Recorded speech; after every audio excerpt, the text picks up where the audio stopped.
It's time for the Heat Index, and today's hot button, that dramatic debut for Caitlyn Jenner on the cover of Vanity Fair. So many questions sparked by the revealing article and photo shoot. ABC's Chris Connolly has more of her story. Caitlyn Jenner stepping out for the first time in the pages of Vanity Fair and in spectacular fashion for photographer Annie Leibovitz. Bruce always had to tell a lie. Caitlyn doesn't have any secrets. I'm free. Free, say some, to become, among other things, a fashion influence, a vivid representation of inner strength and late-in-life confidence, all while wearing such A-list designers as Badgley Mischka, Zach Posen, and Donna Karan.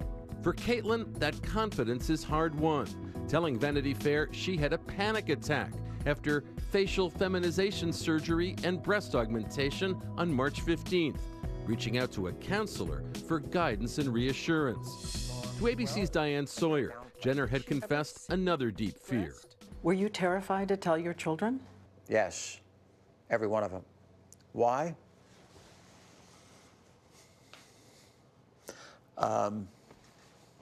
Those are the only ones I'm concerned with, and the only ones in my life that I can't allow I can't let myself hurt them. Jenner's daughter Cassandra telling the magazine she fretted before meeting Caitlyn for the first time at a girls' night. I was just nervous that I wouldn't make her feel comfortable, Cassandra recalled, adding, "We talked more than we ever have. We could just be girls together." Caitlyn also addressing questions about her sexuality in Vanity Fair, with something of a shrug. If you have a list of 10 reasons to transition, sex would be number 10. That answer building on Jenner's words to ABC. Are you a lesbian? Are you a heterosexual who... There's two different things here. Sexuality is who you are personally attracted to, who turns you on, male or female. But gender identity is how to do with who you are as a person and your soul and who you identify with inside. That gender identity, once a crisis, now a point of pride for Caitlyn Jenner.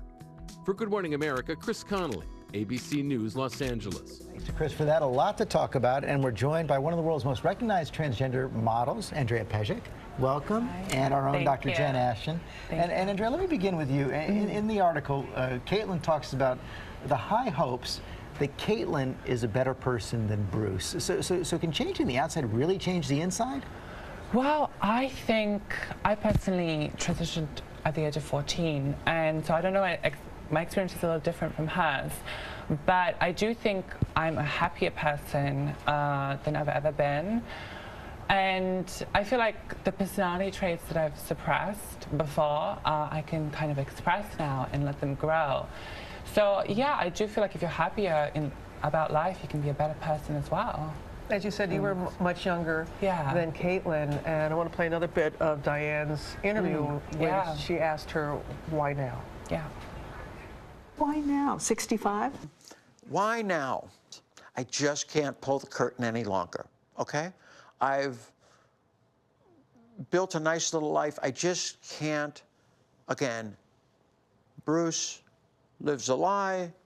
She is not a lie. I can't do it anymore. The response has been overwhelmingly positive, and a lot of people saying the fact that Caitlyn says, I'm free.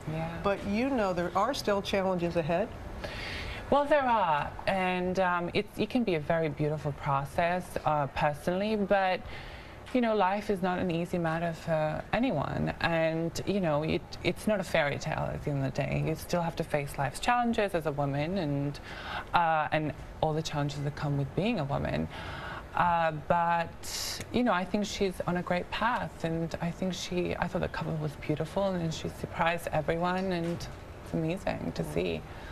And to go 65 years with this secret, there will be challenges, but she seems like she is ready to face them. And I want to ask you, Dr. Jen, where the medical community comes down on all of this with Caitlyn's coming forward like this, and Laverne Cox and Andrea.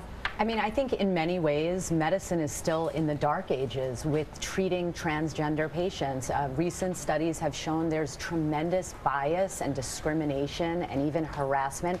And some of that, shockingly, comes from within the medical community. There's hardly any training. I trained in New York City 10 to 15 years ago, never saw a transgender patient. Most doctors have never treated a transgender patient. Well, and they do time have, to start. Yeah, so Jen, absolutely. what would you like to see the medical community begin doing that they aren't doing now? I think it's a call to action, Amy. Yes. I think that we need to be prepared to treat transgender patients, to offer appropriate cancer screening, mental health screening, and to treat them with compassion and high level of medical standard, the same way we would treat anyone else. Yeah, I mean, sometimes I personally will rather go online to look for medical information than go to a doctor because Because you have to explain. They really, yeah, you have to explain, and they just they think suddenly you're just not a human being, you know, or like something very different they can't assess. But so definitely that needs to change in a big way. And as we've said so many times, hopefully that narrative is changing. Thank you both very much. And Thank you Andrea, very congratulations. We just found out you're the first transgender supermodel to get a cosmetic campaign contract. Yes, and very. Thank you. I'm very excited by that. You know, at the beginning of my career, I was told that the chances of me getting a contract, a major cosmetics contract, was slim to none. And I think the Makeup Forever is being very brave, and I feel like a lot of companies should follow their example. Absolutely. Congratulations. Thank you very much. And Robin, we were talking earlier about the ESPYs, and Caitlyn's going to be getting the Arthur Ashe Award. You know what that's like. This is going to be some moment. It's a very high honor, and it meant so much to have Amber, my family, there, and Caitlyn has talked about having her children there, perhaps even on stage with her when she accepts it. And this is what she said about receiving the award. For the first time, I will be able to stand as my true self in front of my peers. It's a high honor. Sure is. Beautiful feeling. Thank you all. Thank you both so very much.